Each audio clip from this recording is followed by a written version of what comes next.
वाणी प्रकाशन के इस मंच पे मैं आप सभी का अभिनंदन करती हूँ। आज का दिन आपके साथ साथ हमारे लिए भी बहुत खास है। जीवन में हम सभी कुछ ना कुछ खास नया हर दिन करना चाहते हैं और अपेक्षा रहती है कि हर दिन में कोई कुछ ना कुछ उपलब्धि हो। तो यहाँ पुस्तक मेले में आकर आपकी उपलब्धि ये रहेगी कि यहाँ आप बहुत सारी किताबों के बीच एक खास ऐसी किताब के बीच पहुँचेंगे जहाँ उसके पाठक भी हैं, जहाँ लेखक भी हैं, जहां आपके प्रश्नों के उत्तर देने का मौका भी है। तो मैं यहाँ मौजूद सभी लोगों का अभिनंदन करती हूँ और ये गुजारिश करती हूँ कि आप सभी कुछ पल निकाल कर यहाँ तक आएं और इस पुस्तक के सजीव चर्चा में शामिल होकर इसका आनंद लें। पुस्तक खरीदने से पहले बहुत सारे मन में विचार आते हैं। अगर आप यहाँ तक आएंगे, आप यहाँ तक पहुँचेंगे तो किताब के बारे में जानेंगे और किताब को पढ़ने के लिए आपका मन बनेगा। विषय प्रासंगिक है, किस तरह से है, ये जानने के लिए यहाँ तक जरूर आए। कहते हैं जब भी कोई अच्छी किताब पढ़ते हैं तो कहीं ना कहीं दुनिया में आपके लिए रोशनी का एक नया दरवाजा खुल जाता है। ऐसा ही नया दरवाजा खोलती पुस्तक उड़ान आसमां से आगे। उड़ान मैं और आप हमेशा भरना चाहते हैं और भरते रहते हैं कल्पनाओं की, मन की। तो एक ऐसी पुस्तक आई है जो आपके मन तक पहुंचेगी, दिल से दिल की बात करेगी और उस पुस्तक के लेखक यहाँ मौजूद है। इसलिए आपके पास पूरा अवसर है कि आप ये जाने, खरीदने से पहले पहचाने कि ऐसी कौन सी खास बात है जिसके लिए हमें इस उड़ान को अपनी उड़ान से जोड़कर इसे लेकर चलना चाहिए। आज इस पुस्तक लोकार्पण में सबसे पहले तो मैं यहाँ मौजूद कार्यकारी निदेशक अदिति महेश्वरी जो वाणी प्रकाशन से हैं उनका अभिनंदन करती हूँ कि वो यहाँ हैं और उनके सौजन्य से इतना अच्छा हमें मंच उपलब्ध हुआ है। हमारे बीच है देश के जाने माने प्रसिद्ध वरिष्ठ आलोचक एवं लेखक, मुख्य वक्ता आज के हमारे प्रोफेसर डॉक्टर गोपेश्वर सिंह जी, मैं उनका अभिनंदन करती हूँ। साथ ही हमारे बीच हैं इस पुस्तक के जिसका नाम है उड़ान आसमां से आगे, उनके लेखक professor doctor Sanjay Singh Baghel, motivational speaker हैं, लेखक हैं, मीडिया कर्मी हैं, बड़े बड़े मंचों पर आप शिरकत करते हैं, राष्ट्रपति से सम्मानित हैं, आप सभी जानते हैं। और पुस्तक के बारे में जानने के लिए सबसे पहले हम सबका मन होता है कि हम लेखक के बारे में जानें, लेकिन उससे पहले क्यों ना उस किताब का आवरण किया जाए और देखा जाए कि कैसी वो पुस्तक है जो उड़ान भर रही है विचारों की और हम तक पहुंच रही है। तो लोकार्पण के लिए मैं यहाँ निवेदन करूंगी, अदिति जी आ गई हैं गोपेश्वर सर से कि वे मंच पर आए और लोकार्पण में शामिल हों। हमारे लेखक जिन्होंने ये मौका दिया, प्रोफेसर संजय सिंह बघेल सर, उमा जी जो बहुत बड़ी प्रेरणा है लेखक की, वो हमारे बीच मौजूद हैं।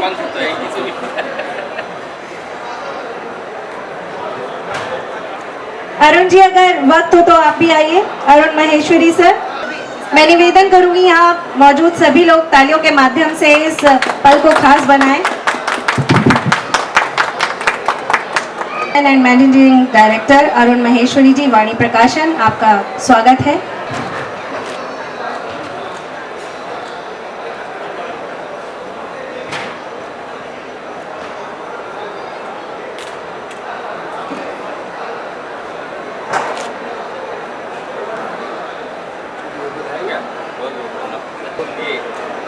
देखिए ये सुखद पल है, ये बहुत ही सुखद पल है आपके और मेरे लिए यादगार क्षण है। उड़ान आसमां से आगे, हम सब जानते हैं कि उड़ान भरी जाती है आसमां तक, लेकिन ये आसमां से आगे ले जाने की बात करती है।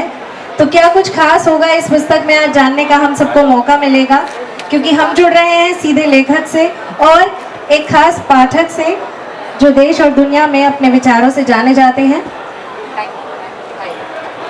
बहुत बहुत धन्यवाद गोपेश्वर सर, अदिति मैम, उमा जी और संजय सर। वाणी प्रकाशन यूँ तो हम जानते ही हैं कि 6 दशक से ज़्यादा समय हो गया है और वो कहीं ना कहीं लेखक के लिए प्राणवायु का काम कर रहे हैं। तो बहुत बहुत धन्यवाद वाणी प्रकाशन का। और साथ ही यहाँ पर आज जो हमारे मुख्य वक्ता के रूप में उपस्थित हैं परम आदरणीय प्रोफेसर गोपेश्वर सिंह जी वरिष्ठ आलोचक हैं एवं लेखक हैं, देश और दुनिया का एक जाना माना चेहरा है। आप जेपी आंदोलन में सक्रिय रहे और कई बार जेल देश हित में जाना हुआ। 1983 से आप अध्यापन कार्य से जुड़े हुए हैं। पटना विश्वविद्यालय पटना एवं सेंट्रल यूनिवर्सिटी हैदराबाद में करीब 2 दशक तक अध्यापन के बाद सितंबर 2004 से दिल्ली विश्वविद्यालय में अध्यापन किया। 2010 से 2013 तक हिंदी विभाग के अध्यक्ष, साहित्य के साथ सामाजिक सांस्कृतिक विषयों पर हिंदी की प्रायः सभी महत्वपूर्ण पत्र पत्रिकाओं पर हिंदी की में निरंतर लेखन का दौर चला। आपने कई पुस्तकें लिखी हैं। देश का ऐसा कोई मंच नहीं, चाहे वो आकाशवाणी हो या दूरदर्शन हो, जहाँ पे हमने सर को देखा नहीं हो। आपको आचार्य परशुराम चतुर्वेदी सम्मान, रामविलास शर्मा आलोचना सम्मान तथा कबीर विवेक आलोचना सम्मान प्राप्त हुआ है। सर, हम आपका अभिनंदन करते हैं। साथ ही हमारे बीच हमारे लेखक हैं जो बहुत खास हैं, जिन्होंने ये मौका दिया कि हम इस तरह के आयोजन में शामिल हो सके, पढ़ सके, लिख सके, जान सके। बहुत सारी कल्पना की उड़ान बचपन से ही करते आ रहे हैं, लेकिन हमारा लेखक हमें आसमान से आगे लेकर जा रहा है। तो ऐसे प्रोफेसर संजय सिंह बघेल जो मीडिया कर्मी हैं, लेखक हैं और पेशे से प्राध्यापक हैं और पैशन से मीडिया एजुकेटर हैं, motivational speaker, career counsellor, television panellist, लेखक और रिसर्चर हैं। आपको सामाजिक विज्ञान अनुसंधान के लिए ICSSR फेलोशिप प्राप्त है। लेखन के लिए भारत के माननीय राष्ट्रपति द्वारा राष्ट्रपति पुरस्कार से सम्मानित हैं। आप कोलंबिया यूनिवर्सिटी, हवाई यूनिवर्सिटी, USA बीजिंग यूनिवर्सिटी, चीन ईस्टर्न मेडिटेरियन यूनिवर्सिटी, तुर्की, ओमान, बहरीन के अलावा देश विदेश के 50 से अधिक संस्थानों में व्याख्यान दे चुकी हैं। आपने मीडिया, न्यू मीडिया, विज्ञापन और ब्रांड प्रभावी संचार कौशल, संगठनात्मक प्रबंधन और व्यक्तिगत विकास आदि विषयों पर लगभग 1 लाख लोगों को प्रशिक्षित किया है। तो ये बहुत बड़ी उपलब्धि है। आपको चीन का CRI CCNN पुरस्कार, यूनेस्को सम्मान, प्रेमचंद पुरस्कार के साथ साथ मध्य प्रदेश सरकार द्वारा पुरस्कृत किया जा चुका है।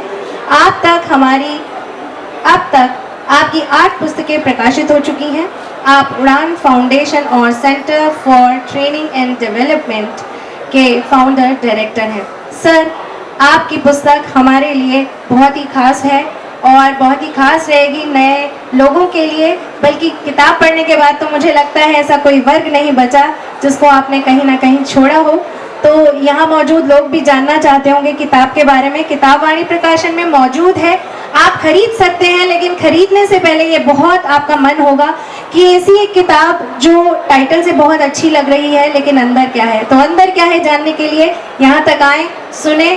तो सबसे पहले हम बुलाना चाहेंगे यहाँ मौजूद अपने खास वक्ता को, आदरणीय प्रोफेसर गोपेश्वर सिंह जी को, वरिष्ठ आलोचक एवं लेखक, देश का जाना माना नाम। सर आइए और कृपया हमें बताइए कि इस पुस्तक में ऐसा क्या है जो हमें पढ़ना चाहिए।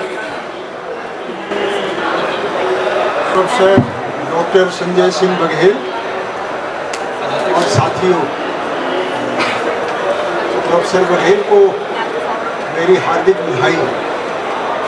व्यक्तिगत रूप से मैं दे चुका हूँ, लेकिन मंच से आज दे रहा हूँ। और इतनी बढ़िया किताब प्रकाशित करने के लिए वाणी प्रकाशन को भी बहुत बहुत बधाई, और संजय सिंह बघेल को बधाई कि उन्होंने इतनी अच्छी किताब लिखी। ये जो उड़ान आसमां से आगे, ये जो किताब है, ये हिंदी में जो किताबें लिखी जाती हैं आमतौर से कविता की, कहानी की, आलोचना की, नाटक की, लेकिन यह किताब जिसके लिए खासतौर से संजय सिंह बघेल को जाना जाता है, ठीक से हटकर है। ये ज़माना बदला है। अब सिर्फ हिंदी कविता, कहानी, नाटक, आलोचना तक सीमित नहीं है। हिंदी रोजी रोजगार की भाषा है, हिंदी व्यक्तित्व बनाने की भाषा है, हिंदी मीडिया की भाषा है, मनोरंजन की भाषा है, हिंदी बाजार की। तो इतने सारे द्वार खुले हैं, इतनी सारी खिड़कियां खुली हैं, और हिंदी का जो अनंत क्षितिज है उसका विस्तार होता है।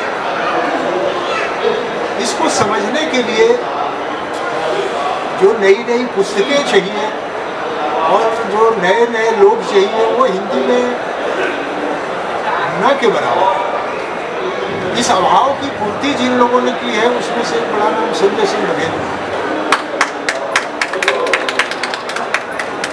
कविता कहानी लिखने की परंपरा तो 1000 वर्षों से है। वो आसान है, वो उन रास्तों पर चलना आसान वो भी नहीं है। वो अभी उसके लिए भी प्रतिभा की जरूरत है, सृजनात्मक प्रतिभा की जरूरत है। लेकिन एक नई संभावना की खोज करना और आगे बढ़ना और किताब लेकर आना, यह बड़ी बात है।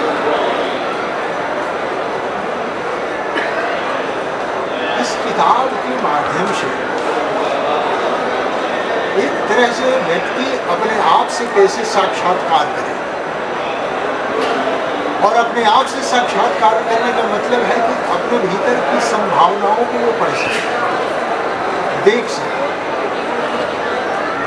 और उसे क्या करना है, किस रास्ते जाना है, उसकी दिशा क्या है, उसकी प्रतिभा का सही विकास किस दिशा में हो सकता है, यह पहचान है।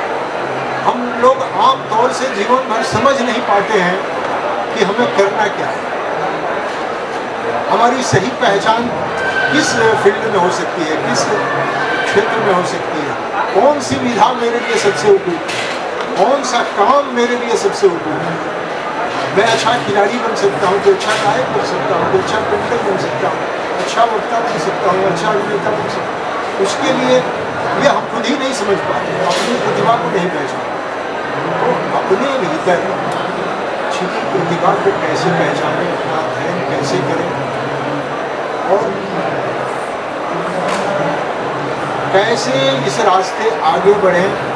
तो ये संजय सिंह बघेल ने जो ये मोटिवेशनल किताब लिखी है और एक अभियान चला है, हिंदी के छात्र और हिंदी पढ़ने वाले आमतौर से सामान्य ज्ञान में माना जाता है कि थोड़े अन्य विषयों के लोगों से पिछड़े हुए हैं।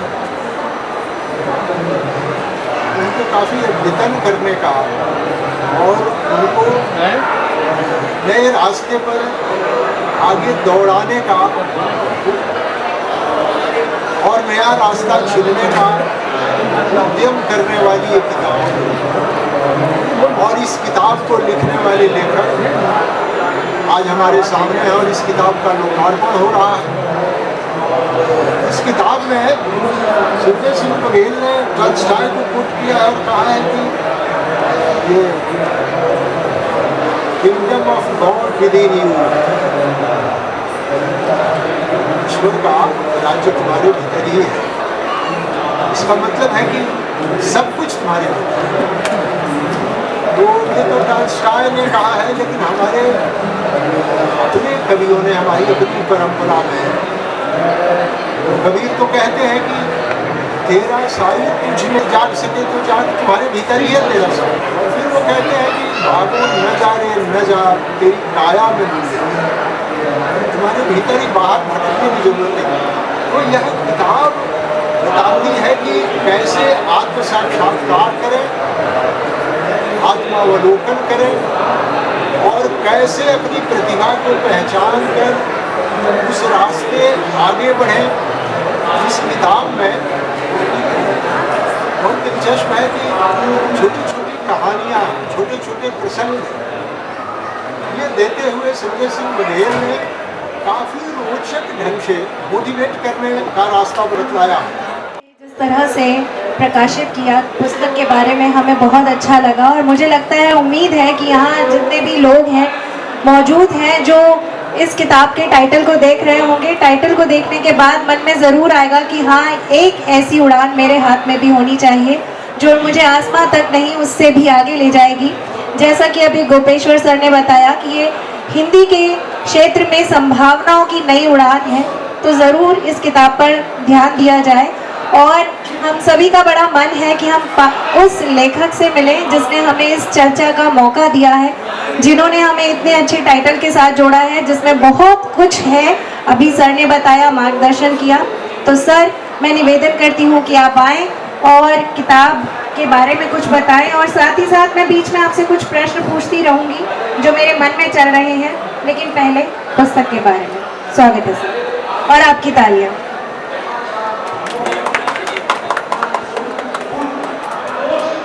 श्रद्धेय गोपेश्वर सर, आदरणीय नीरजा जी और हमारे प्रकाशक वाणी प्रकाशन के अध्यक्ष एवं प्रबंध निदेशक अरुण महेश्वरी जी और कार्यकारी निदेशक अदिति महेश्वरी गोयल जी, और यहाँ पर उपस्थित जिनकी वजह से, जिनके पंख की वजह से मैं उड़ान भर पाता हूँ, मेरी पत्नी भी यहाँ बैठी हूँ, मैं मेरे छात्र भी यहाँ कुछ बैठे हैं, कमरू बैठे हैं, प्रियंका बैठे हैं, विजय हैं, और सब दिल्ली विश्वविद्यालय के छात्र हैं। और हमारे परम मित्र जो गोपेश्वर सर के भी मित्र हैं, संजीव जी, आप सभी का बहुत बहुत धन्यवाद, अभिनंदन कि आप हमारे इस लोकार्पण पुस्तक के समय पर आप उपस्थित हुए हैं। जब मैं वाणी से फ़ोन आया कि आपकी किताब का हम लोकार्पण करना चाहते हैं, तो जिसको भी आप वक्ता बनाना चाहें तो आप बुला सकते हैं। तो मैं सोचता रहा किसको बुलाऊं। फिर मुझे लगा कि बगल में ही कोई है और इससे जो जीवन अनुभव को लेकर के चिंतन करता है, उसके बारे में बोलता है। तो निसंदेह गोपेश्वर सर का चयन मेरा यही मानना था कि सिर्फ पढ़ते नहीं है, अध्येता नहीं है, चिंतक नहीं है, बल्कि जो अनुभव करते हैं उनके विचारों में वो भी झलकता है। तो गोपेश्वर सिंह, बहुत बहुत धन्यवाद सर, आप यहाँ पर आए। नीरजा से मेरा ताल्लुका लगभग 1 साल पहले हुआ, लेकिन इनकी आवाज़ को मैं हमेशा FM रेनबो में सुनता था, तो समझ में नहीं आता था। धीरे धीरे कहीं मुलाकात हुई, कुछ इनको मार्गदर्शन की जरूरत थी, तो मुझे लगता है इतनी अच्छी वाणी का साक्षात्कार कैसा हो। और कहते हैं कि जहाँ चाय वहाँ राह है, यदि आप चाहेंगे तो कहीं ना कहीं किसी से टकराहट आपकी हो जाएगी। बस जिनको मैं सुनता रहा FM रेनबो में, एक दिन अचानक कहीं पे मुलाकात हुई इनसे, और उसके बाद हम लोग एक दूसरे के शागिर्द बन गए। और नीरजा को मैंने इसलिए जोड़ लिया कि यदि वही उन्हीं की वाणी किताब को मिल जाए तो इससे अच्छा क्या होगा। बहुत बहुत धन्यवाद नीरजा। रहा खुद की पुस्तक पर बोलने का, तो मुझे लगता है इससे कठिन काम दुनिया का नहीं हो सकता और भी कोई, क्योंकि वो बिल्कुल वैसे ही है कि जैसे एक माँ अपने बच्चे को जन्म देती है और उसके बाद उसी माँ से कहा जाए कि उसका ऑपरेशन आप ही को करना है, ऐसी परिस्थिति आ गई। वो ऐसी परिस्थिति मेरे साथ समझिए कि हो रहा है महसूस, क्योंकि एक पुस्तक किसी भी लेखक के लिए एक पुत्र और पुत्री के जन्म से कम नहीं होती है, क्योंकि उसमें भी संघर्ष होती है, उसका जीवन अनुभव होता है, उसका पीड़ा होती है, उसका सब कुछ कहें कि चिंतन मनन सब कुछ उस किताब में समाहित होता है। अध्ययन अध्यापन अनुभव तो होता ही है, लेकिन मुझे लगता है वो जो साथ साथ पीड़ा सहता है, उसको भी कहीं ना कहीं किसी रूप में किताब के रूप में, चाहे वो 30% हो चाहे 40% हो, उसको अभिव्यक्त करता है। तो मुझे लगता है ये थोड़ा कठिन काम है, लेकिन अब चूंकि यहाँ आ गया हूँ किताब के बारे में बोलना है तो कुछ बोलूँगा। तो मुझे लगता है कि अभी जो हमारी 9 किताबें कुल आई हैं, सब कुछ विषय परक किताबें थी अभी तक। जैसे मेरी मीडिया पे मैक्सिमम किताबें हैं, 2-3 अंग्रेजी में हैं, जर्मनी से भी प्रकाशित है, और हिंदी में भी है, जिसको पुरस्कार भी मिला है माननीय राष्ट्रपति जी से, वो विज्ञापन पर है। दूसरी एक हिंदी भाषा और साहित्य पे जो UPSC पे है। लेकिन मेरे पास ऐसी कोई अपनी कृति नहीं थी जिसके बारे में कह सकता था कि नहीं, ये मेरे जीवन का अनुभव है, जो मैंने निरंतर संघर्ष के बाद अचीव किया है। और दूसरी किताबें विषय परक थी। तो उड़ान सच में बताऊं तो एक जीवन अनुभव था, क्योंकि यदि मैं अपनी यात्रा की बात करूं तो जैसे नीरजा परिचय करा रही थी, तो मैं सच बताऊं मध्य प्रदेश के एक छोटे से गांव से पढ़ा हूं, बिल्कुल गांव के स्कूल से। कोलंबिया तक का सफर या हवाई यूनिवर्सिटी का सफर मेरे लिए एक संघर्ष भरी यादें थी। तो मुझे लगता है एक छोटे से गांव से निकल करके भी आदमी कहीं से कहीं पहुंच सकता है यदि उसमें कुछ करने की चाहत हो। तो एक तरह से 50 रुपए से शुरू हुआ सफर मेरा, एडमिनिस्ट्रेटिव का कैरियर, बैंकिंग का कैरियर, फिर विदेशों में पढ़ाना, फिर कई जगह मंचों में जा करके जब मैं हवाई यूनिवर्सिटी में बोलने गया तो मुझे याद है कि वहाँ पे कांसस यूनिवर्सिटी के एक प्रोफेसर थे ड्यूक फिलिप, और जैसे ही मेरा भाषण खत्म हुआ तो वो बोलते हैं कि Sanjay when you are going to join our university because nobody is heading social media department in our university, so please give me time when you are going to join my university. तो मुझे लगा उससे बड़ा पुरस्कार मेरे लिए नहीं हो सकता कि हम यहाँ धक्के खाते देखते हैं बच्चों को कि यहाँ नौकरी नहीं मिल रही है, लोग इधर उधर भटक रहे हैं। और मुझे ऐसा हुआ कि मैं ओमान में पढ़ा रहा था और ओमान में पढ़ाते हुए कुछ घर की ऐसी परिस्थिति थी कि मुझे वापस आना था, और मैं बोला कि मुझे ओमान से मलेशिया का ऑफर आ रहा है और जितना भी पैसा मिल रहा है उससे 4 गुना मिलेगा, और वहाँ की जो सबसे बड़ी कंपनी है पेट्रोनास, वहाँ पे कारपोरेट अफेयर से मुझे जॉब मिल रहा है, 4 BHK देंगे, गाड़ी देंगे, सब कुछ देंगे, इतना पैसा देंगे, तो अवसर बहुत मिले। इसी तरह टेक्सास यूनिवर्सिटी में क्लमार यूनिवर्सिटी है, मैंने सिर्फ CV भेजा, 48 घंटे के भीतर मुझे ऑफर आ गया कि your CV is very interesting, if you are willing to join please give me the date and time. तो मुझे लगा कि आप संघर्ष से जब चीजें सीखते हैं, कुछ आगे बढ़ना चाहते हैं, तो आपके पास मंजिल जिसको आप पाना चाहते हैं वो कभी भी कमतर नहीं होती, कभी भी आप कुछ भी पा सकते हैं, बशर्ते कि आपके अंदर, जैसे सर ने कहा कि kingdom of God within you, ईश्वर का साम्राज्य खुद के अंदर है। आप किसी के आगे पीछे मत दौड़िए, किसी का पांव मत पकड़िए, अपने भीतर इतना टैलेंट पैदा कर लीजिए जिसके बारे में कहा जाता है ना कि मंजिल की जुस्सू में क्यों भटक रहा है बंसिल, इतना असीम बन जा कि मंजिल तुझे पुकारे। एक दिन ऐसा आएगा जब लोग आपको ढूंढेंगे टार्च लेके। तो मुझे लगा कि ऐसी चीजें हैं। मैंने जो शुरुआत की थी जिंदगी 50 रुपए से आकाशवाणी और 75 रुपए युवाणी से ऑल इंडिया रेडियो होते हुए आज तक गया। आज तक के बाद मैं सोशल एक ऑर्गेनाइजेशन में गया, फिर बैंकिंग सेक्टर गया, बैंकिंग से विदेश गया, विदेश से फिर मैं कहाँ ऑफर रहे, फिर अंततः कहते हैं कि भटकते रहना ही जीवन का उद्देश्य नहीं होना चाहिए। मुझे लगता है जिस दिन आपको महसूस होने लगे कि जीवन में ठहराव भी जरूरी है और परिवार भी जरूरी है, क्योंकि जिन्होंने आपको बढ़ाया है, पाला है, पोसा है, जिनके सानिध्य की वजह से, जैसे मैंने कहा कि यदि उड़ान भर पा रहे हैं और पंख आप में लगे हैं तो उस पंख को भी आश्रय देना, उनको समझना भी जरूरी है। पैसे ही सब कुछ नहीं होते हैं। तो मुझे लगता है ये सब कुछ चीजें इस किताब में सब कुछ शामिल है। यदि आप एक एक चैप्टर पढ़ेंगे तो अनुभव मेरे वहाँ पे दिखाई देंगे। रहा दूसरा, क्योंकि मेरा यदि फील्ड देखेंगे तो बहुत वाइब्रेंट रहा, मीडिया में भी रहा, मैनेजमेंट में भी रहा, बैंकिंग फाइनेंस में रहा। मैं बहुत अच्छा भी शेयर मार्केट में ट्रेनिंग करता हूँ, ये बताने की जरूरत नहीं है क्योंकि मैं शेयर मार्केट में भी काम किया हूँ। और जब से भगवान का शुक्र है कि जब से मैंने शेयर मार्केट में घुसा हूँ, कुछ दिनों के नुकसान के बाद कभी नुकसान नहीं हुआ। तो ये सब अनुभव कहीं ना कहीं किताब में दिखाई देता है। और ये मेरी एक हैबिट भी थी खैर बैंक से कि एक तरह किताबें पढ़ना। तो बेस्ट सेलर किताबें मैनेजमेंट का सीख, जैसे इसमें कुछ कुछ चीजें हैं, हंस सेल, पॉजिटिव स्ट्रेस क्या है, तो उस इनकी रिसर्च से मैंने जाना, इनकी किताबों से जाना। लेकिन ये यात्रा देखें तो सच बताऊं, इस तरह की चीजें पढ़ने की मुझे जो आदत लगी, मैं बैंक में नौकरी कर रहा था शेयर मार्केट में, तो मेरा काम था न्यूज ट्रैकिंग करना। तो इकोनॉमिक्स टाइम्स में एक्चुअली सभी फाइनेंशियल पेपर हमें पढ़ने होते थे, financial express, business standard, economics times, और उसका फीडबैक समरी बनानी होती थी। तो इकोनॉमिक्स टाइम्स पढ़ते पढ़ते उसमें ईटी पे नाचे करके एक पेपर आता था।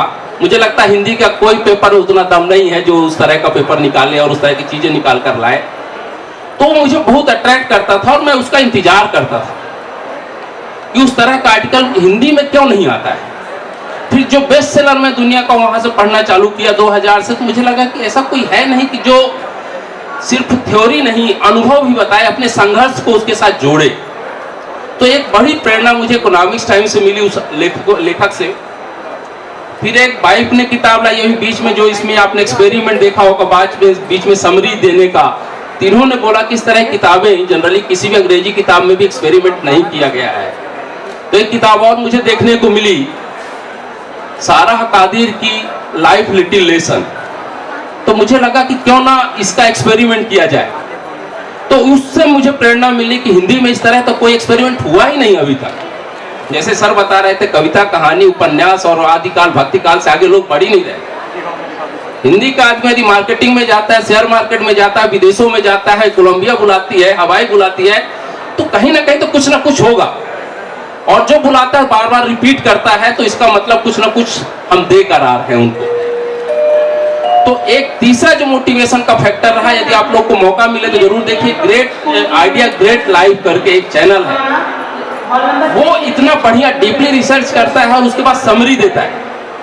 तो मुझे वहां से आइडिया मिला कि यदि हिंदी में इस तरह एक्सपेरिमेंट किया जा सकता है, ओबियसली मेरा एक तरह से हमने स्टाइल उनकी ली, फैक्ट्स वहां से लिए, समझने की कोशिश की, लेकिन इसमें कह सकते हैं कि आत्मा मेरी थी, अनुभव मेरा था, और उसके पीछे के संघर्ष कैसे कैसे थे, क्योंकि जब आप आगे बढ़ना चालू करते हैं तो 10 लोग खींचने वाले भी तैयार होंगे, ये होता है। तो इस तरह के कुल मिला के ये उड़ान जो आपके सामने दिख रही है, इसमें 44 ऐसे चैप्टर हैं, और 44 चैप्टर की यदि हम बात करें तो इसमें टॉपिक भी आपको देखेंगे तो अलग अलग है। पहला ही टॉपिक है इसका आत्मावलोकन बनाम अंतर्ज्ञान। हम बार बार बोलते हैं सेल्फ रियलाइजेशन की, सच बताऊं सेल्फ रियलाइजेशन से कुछ नहीं होता।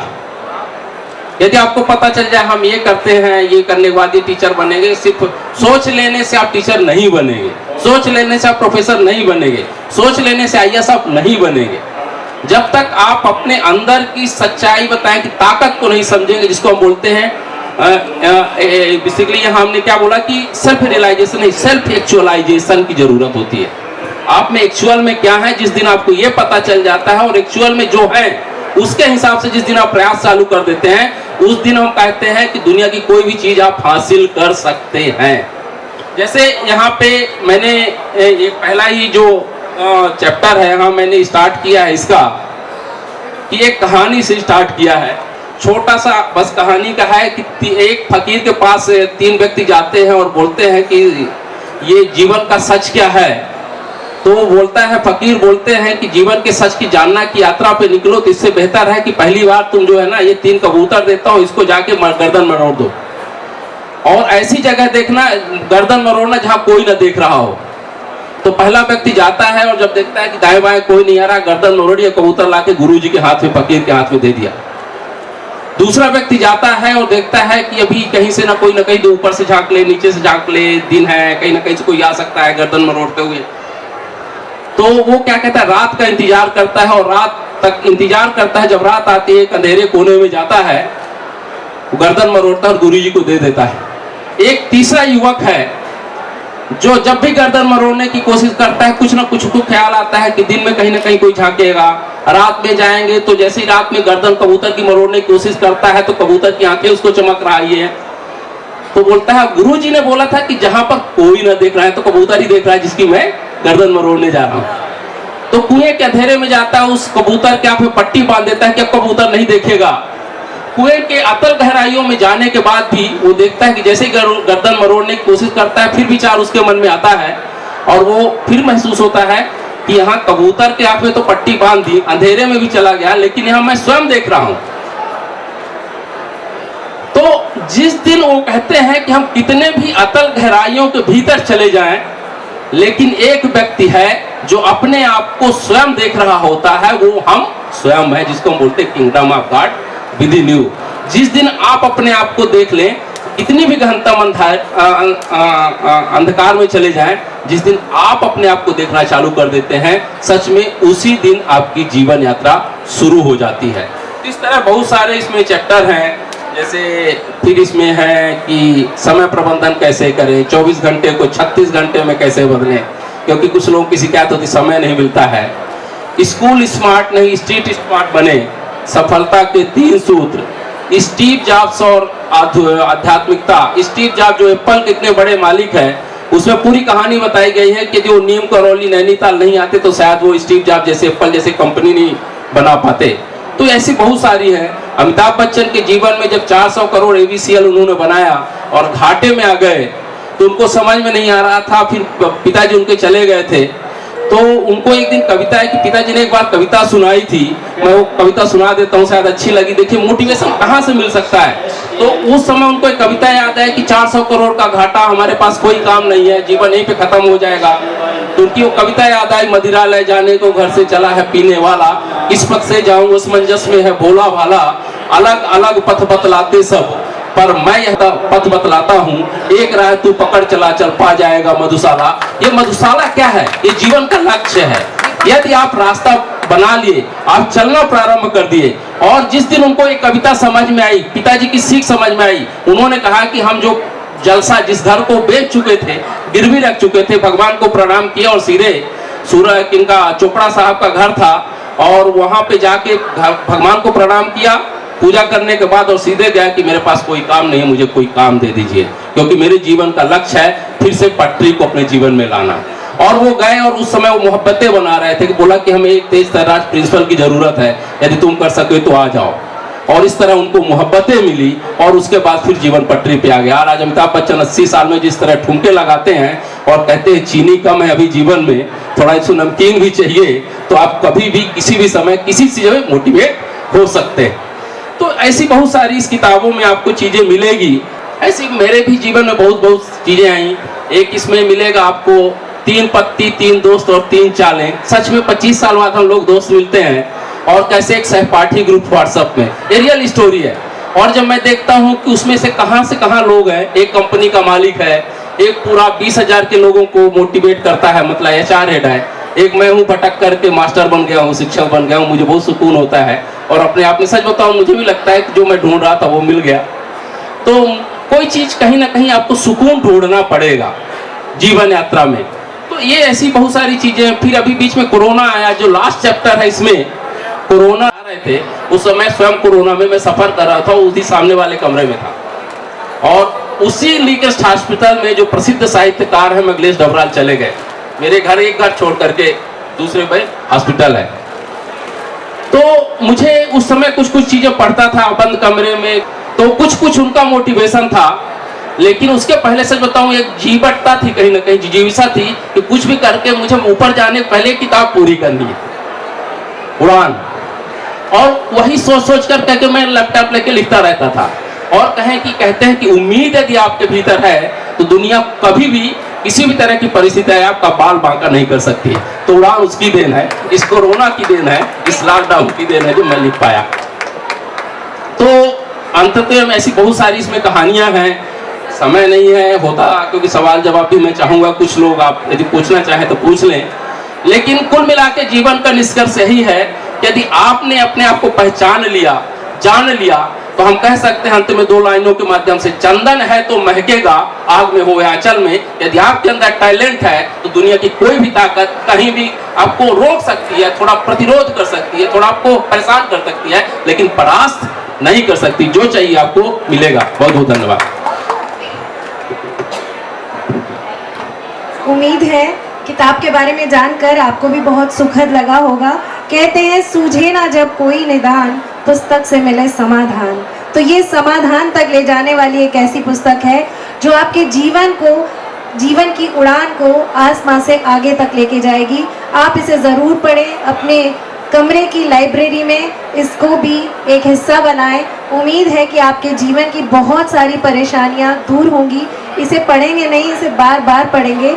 और जब ये किताब मैंने पढ़ी तो मैं अपना एक छोटा सा अनुभव साझा करना चाहूँगी कि मैंने अपने पिताजी को जाते ही किताब दी, उन्होंने बड़े प्यार से पढ़ी और उसके बाद मैं उनके पास से ले आई कमरे से और मैंने पढ़ना शुरू किया। सुबह उठी तो किताब गायब। मैं गई पिताजी के कमरे में और किताब उठा के लाई, मैंने पढ़ी और फिर जब मैं कुछ काम करने लगी फिर किताब गायब। तो कभी मेरे पास से किताब गायब, कभी पिताजी के पास से किताब गायब। और मात्र 2 या 2.5 दिन में हम दोनों ने ये किताब पढ़ ली और फिर हमारे घर में ये सिलसिला चला और सबने पढ़ी। तो किताब बहुत खास है, उड़ान आसमां से आगे। हमारे बीच हमारे बहुत प्रिय लेखक प्रोफेसर संजय सिंह बघेल ने खुद अपनी इस यात्रा को जोड़ा।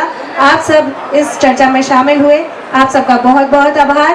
गोपेश्वर सर हमारे बीच आए, देश के जाने माने आलोचक और लेखक, हम सभी जानते हैं वो अपने आप में एक इंस्टीट्यूशन है। उनका हमारे साथ रहना हमारे लिए सौभाग्य की बात है।